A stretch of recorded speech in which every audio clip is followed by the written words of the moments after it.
बघा विद्यार्थी मित्रांनो, आपण आपल्या मॅथ्सच्या तिसऱ्या धड्याला सुरुवात करतोय. तिसऱ्या धड्याचं नाव आहे HCF अँड LCM. आपण इयत्ता 6वीला सुद्धा HCF आणि LCM हा धडा शिकलेलो आहोत. आता सगळ्यात आधी हा धडा सुरू करताना आपण थोडीशी रिव्हिजन करूया की 6वीमध्ये आपण काय शिकलोय. बघा 6वीला आपण शिकलो होतो prime number and composite number.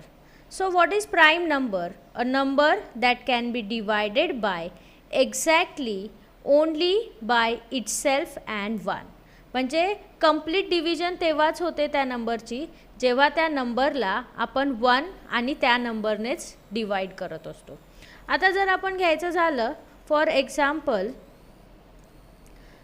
समजा आपण घेतला एक नंबर 24 या नंबरचे फॅक्टर्स काय येतील किंवा 24 हा नंबर कोणाकोणाच्या टेबलमध्ये येऊ शकतो.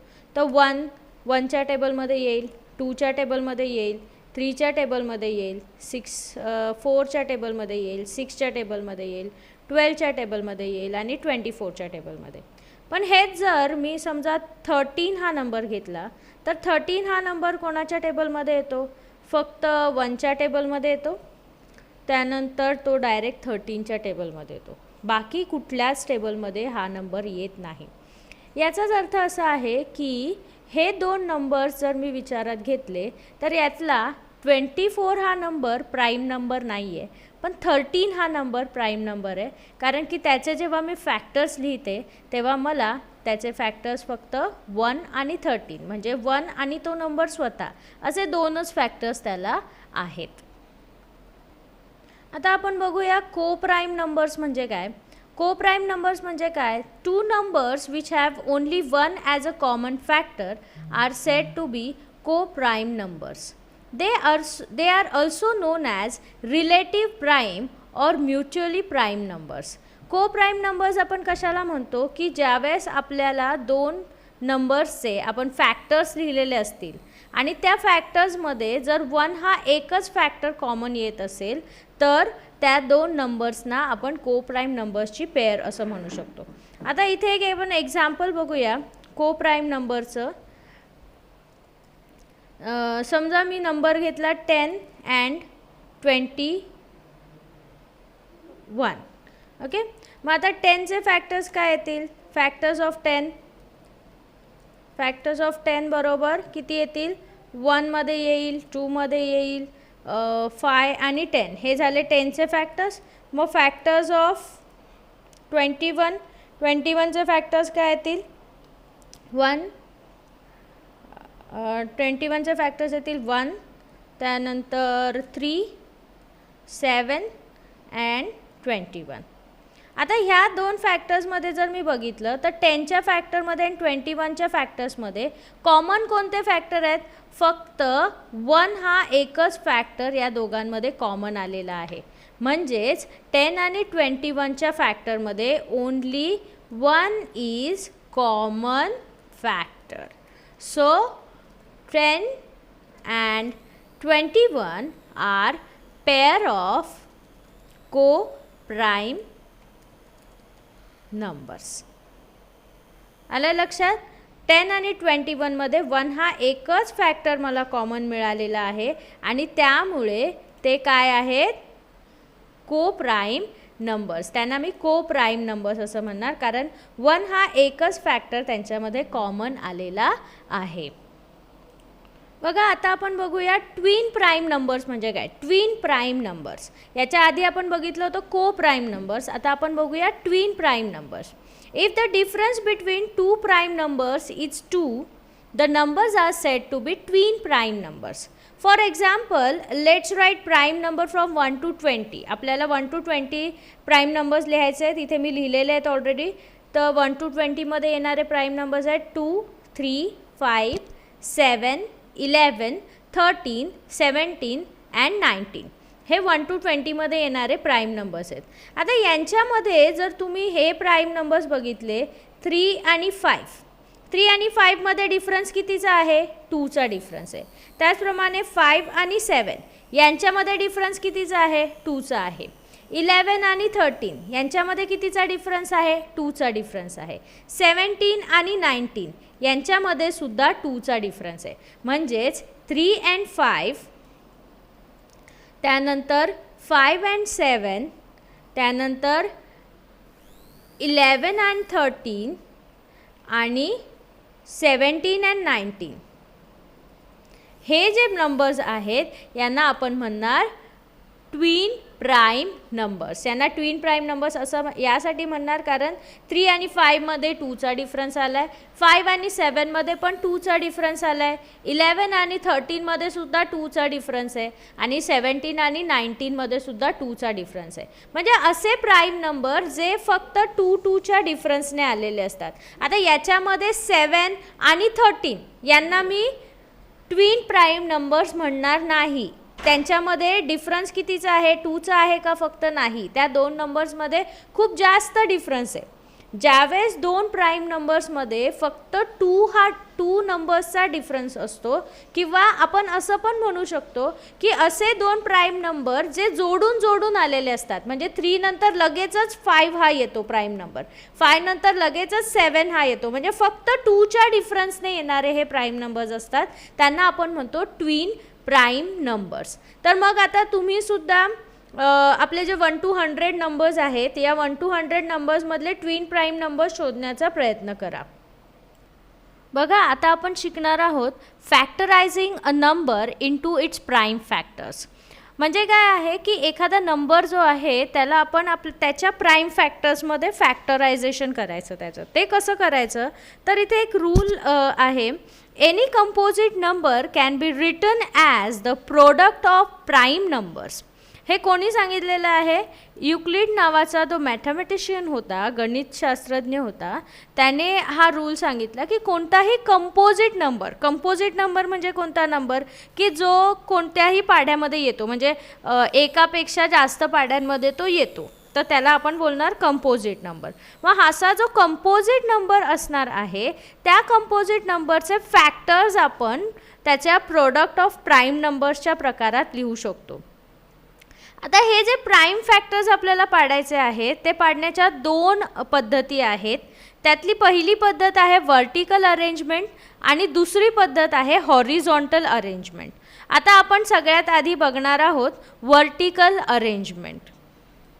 बघा व्हर्टिकल अरेंजमेंट जी आहे ती कशी असते तर समजा आता 24 या नंबरचं मला फॅक्टरायझेशन करायचं आहे. तर अशा पद्धतीने मी लिहिलेलं आहे 24 हा नंबर. 24 हा नंबर कोणाच्या टेबलमध्ये येतो? 2च्या टेबलपासूनच विचार करायला आपण सुरुवात करायची. 2च्या टेबलमध्ये 24 हा नंबर येईल. 2ने 24ला डिवाईड होईल. 2ने 24ला डिवाईड जर मी केलं तर मला भाग लागेल 12चा, कारण 12 2 जा 24 असतात. 12ला आता जर मी परत 2ने डिवाईड केलं तर परत इथे मला मिळतील 6. 6ला मी परत 2ने डिवाईड केलं तर इथे मला मिळतील 3. आता 3 हा प्राईम नंबर आहे, तो फक्त 3च्याच टेबलमध्ये येतो, म्हणून 3ला मला 3नेच डिवाईड करायला लागेल आणि मग मला आन्सर मिळेल 1. आता इथे तुम्ही जर बघितलं तर मला फॅक्टर्स मिळालेले आहेत 24चे 2, 2, 2, 3 आणि 1. म्हणजे जर मला 24 या नंबरचे फॅक्टर्स लिहायचे असतील तर 24 या नंबरचे फॅक्टर्स काय होतील? 2 into 2 into 2 into 2 into 2 into 3 हे झाले माझे 24 या नंबर्सचे फॅक्टर्स. आता फॅक्टर्स लिहिताना तुम्हाला लक्षात आलं का काय केलं आपण? 24 हा नंबर कोणत्या पाढ्यात येईल? पाढा शोधताना आपण कशापासून सुरुवात करणार आहोत? 2 पासून. मग 2 पासून सुरुवात केल्यावर माझ्या लक्षात येतं आहे की 24ला जर मी 2ने डिवाईड केलं तर मला आन्सर मिळेल 12. 12ला मी पुन्हा 2ने डिवाईड करते. 2ने डिवाईड केल्यावर आन्सर मिळेल 6. 6ला मी पुन्हा 2ने डिवाईड करते. 6ला 2ने डिवाईड केल्यावर आन्सर मिळेल 3. 3ला मी पुन्हा 3ने डिवाईड करणार आणि आन्सर मिळणार 1. आता इथे एक महत्त्वाची गोष्ट जी तुम्ही लक्षात दिली पाहिजे ती म्हणजे की जे फॅक्टर्समध्ये जे नंबर्स आलेले आहेत, जसं 3 टाइम्स 2 आलेलं आहे आणि 1 टाइम 3 आलेलं आहे, हे सगळे जे नंबर्स आहेत हे सगळे नंबर प्राईम फॅक्टर्स आहेत. प्राईम नंबर्स आहेत. म्हणजे अशा पद्धतीने आपल्याला नंबरचं फॅक्टरायझेशन करायचं आहे की ज्या वेळेस मला त्यातला तो जो मल्टिप्लिकेशनच्या फॉर्ममध्ये येणारा नंबर आहे हा प्रत्येक नंबर प्राईम नंबर भेटेल आणि असा प्राईम नंबर भेटेल की ज्याला मला पुन्हा त्याचं फॅक्टरायझेशन करता येणार नाही, तेव्हा माझं फॅक्टरायझेशन कंप्लीट झालं असं आपण म्हणू शकतो. आता इथे 24च्या ऐवजी आपण आणखीन एक वेगळा नंबर घेऊन बघूया आणि त्याचं फॅक्टरायझेशन करूया.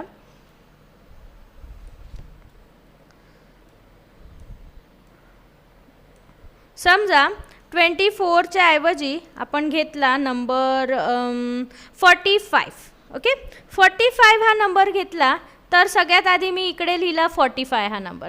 आता 45 हा नंबर 2च्या टेबलमध्ये येईल का? नाही येणार. 45 हा टेबल कोणाच्या टेबलमध्ये येईल? 3च्या टेबलमध्ये येऊ शकतो. 3ची डिव्हिजिबिलिटी टेस्ट आठवा तुम्ही. 3ची डिव्हिजिबिलिटी टेस्ट आपल्याला काय सांगते की दिलेल्या संख्येच्या अंकांची जर मी बेरीज केली, आता ह्या संख्येमध्ये अंक कोणते आहेत? 4 आणि 5. 4 आणि 5ची जर मी बेरीज केली तर 4 + 5 किती झाले? 9. 9 हा नंबर 3च्या टेबलमध्ये येतो आणि त्यामुळे 45ला 3ने डिवाइड होईल. म्हणजेच मी काय करणार? 45ला 3ने डिवाइड करणार. 45ला 3ने डिवाइड केल्यावर कितीचा भाग लागेल? 3 1s are 3 आणि एक उरेल खाली. 3 5s are 15. 15चा भाग लागला. आता 15 हा नंबर 3च्या पाड्यात येतो का? हो येतो. मग पुन्हा माझा 3चा भाग लागेल. 3 5s are 15चा भाग लागेल. आता 5 हा नंबर आहे तर 5 हा नंबर माझा कोणत्या टेबलमध्ये येईल? फक्त 5च्याच टेबलमध्ये येईल. म्हणजे 5 1s are 5, 5 1s are 5. आता म्हणजे मला फॅक्टर्स काय मिळाले? 45चे फॅक्टर्स काय मिळाले? 3 × 3 × 5. आता ह्या तिघांचे मल्टिप्लिकेशन केल्यावर 45 मिळतात का? बघा, 3 × 3 9, 9 5 45. फॅक्टरायझेशन केल्यानंतर तुम्हाला जे फॅक्टर्स मिळतात त्यांची मल्टिप्लिकेशन करून तुम्हाला तो नंबर मिळाला पाहिजे, म्हणजे तुमचं फॅक्टरायझेशन बरोबर आहे असा त्याचा अर्थ होईल. आता समजा 45चं एक बघितलं, आपण आणखीन एक उदाहरण घेऊया. 45 नंतर आता आपण फॅक्टर्स करून बघूया 63 या नंबरचे. ओके, मग आता 63 हा नंबर घेताना थांबा, let me delete this. Okay, now we are going to factorise number 63. So 6 + 3 is 9. Unit प्लेसला 3 आलेला आहे म्हणजे हा नंबरला 2ने तर भाग नाही जाणार. मग मी पुढच्या पाड्याकडे जाणार. पुढचा पाडा आहे 3चा आणि 3च्या पाड्यामध्ये मला 6 + 3 होणार 9, म्हणजे 3च्या पाड्याने याला भाग जाईल. म्हणजे मी आधी कितीचा भाग लावणार? 3चा. मग 3 2s are 6 and 3 1s are 3, म्हणजे 21चा भाग लागला. 21सुद्धा येतात 3च्या टेबलमध्ये. कधी येतात? 7s are 3, 7s are 21. आणि 7 हा सुद्धा काय आलेला आहे? आता प्राईम फॅक्टर आहे, म्हणजे 7 हा 7च्याच टेबलमध्ये येणार. म्हणजे 7ला 7चाच भाग लावणार आणि खाली मी लिहिणार 1. म्हणजे माझे 63चे फॅक्टर्स काय झाले? 3 × 3 × 7. 3 × 3 9, 9 7s are 63. येते लक्षात? वर्टिकल अरेंजमेंट ही एक सोपी अरेंजमेंट आहे आणि प्राईम फॅक्टर मेथड आपण करतोय. प्राईम फॅक्टरायझेशन म्हणजे काय की तुम्ही जे काही फॅक्टर्स पाडताय त्यातला प्रत्येक नंबर हा प्राईम फॅक्टर असला पाहिजे, प्राईम नंबर असला पाहिजे. ठीक आहे, वर्टिकल अरेंजमेंट नंतर ही एक पद्धत आहे प्राईम फॅक्टर्स पाडण्याची. आता आपण हॉरिझॉन्टल अरेंजमेंटमध्ये सुद्धा प्राईम फॅक्टर्स कसे पाडता येतील ते बघूया. बघा, horizontal arrangement. Let's factorise number 24 in horizontal arrangement. Horizontal अरेंजमेंटमध्ये 24चं फॅक्टरायझेशन करूया आपण. बघा, 24 कोणाच्या टेबलमध्ये येतो? आपण भाग घालवताना सगळ्यात छोट्या नंबरपासून सुरुवात करणार आहोत, त्यामुळे 24ला माझा पहिला भाग लागणार 2चा. मग 2 12s are 24 असतात. म्हणजे 24चं एक फॅक्टरायझेशन मी असं लिहू शकते, 2 × 12. आता 2 × 12 लिहिल्यानंतर 2 हा प्राईम नंबर आहे, परंतु 12 हा प्राईम नंबर आहे का? नाही आहे. म्हणजे मला पुन्हा 12चे सुद्धा फॅक्टरायझेशन करावे लागेल. मग मी नेक्स्ट लेवलला गेली. नेक्स्ट लेवलला गेल्यानंतर मला काय करायचं आहे, वरचा जो 2 आहे माझा तो मी जसाच्या तसा पुन्हा खाली पण घेणार, खालच्या लेवलला पण घेणार. आणि आता मी फॅक्टरायझेशन करणार आहे 12चं. 12 हा 2च्या टेबलमध्ये येतो, म्हणजे 2 × 6, 2 × 6 12 होतात. मग आता माझा 2 हा प्राईम नंबर मिळाला, हा पण प्राईम नंबर मिळाला, पण 6 हा प्राईम नंबर आहे का, नाही आहे. म्हणजे मला काय करावं लागेल, पुन्हा 6चे पण फॅक्टर्स पाडावे लागतील. म्हणून मी आणखीन एका नेक्स्ट लेवलला गेली. नेक्स्ट लेवलला गेल्यानंतर वरचे दोन्ही पण 2 मी जसेच्या तसे खाली घेणार आणि 6चे फॅक्टर्स मी कसे करणार, मग परत 2च्या टेबलमध्ये माझा 6 येतो, म्हणून 2 × 3. आता हे जे सगळे फॅक्टर्स मिळाले हे प्राईम आहेत का बघा, 2 प्राईम आहे, हा पण 2 प्राईम आहे, हा 2 प्राईम आहे आणि 3 पण प्राईम आहे. म्हणजे 24चे हे जे मला फॅक्टर्स मिळाले हे सगळे काय झाले, प्राईम फॅक्टर्स. आणि ह्या मल्टिप्लिकेशनचं जर मी आन्सर काढलं, 2 × 2 4, 4 × 2 8, 8 × 3 24. म्हणजे ह्यांचा गुणाकारसुद्धा मला किती मिळाला पाहिजे, 24. म्हणजेच नाव फॅक्टर्स ऑफ 24 आर किती येणार, 2 × 2 × 2 × 3. हे सेम आपण मगाशी हॉरिझॉन्टल व्हर्टिकल मेथडमध्ये केलं, हे आता आपण काय केलेलं आहे, हॉरिझॉन्टल मेथडमध्ये कशी केली जाते फॅक्टरायझेशन ते आपण बघितलेलं आहे. 24 प्रमाणेच समजा आणखीन एखादा नंबर घेतला मी 63, जो मगाशी पण आपण घेतला होता. 63 या नंबरचं फॅक्टरायझेशन करताना आपण सगळ्यात आधी कशाचा भाग लावला होता बघा, इथे तुम्हाला दिसतंय 63चं फॅक्टरायझेशन करताना आपण काय केलेलं, 3चा भाग लावला होता.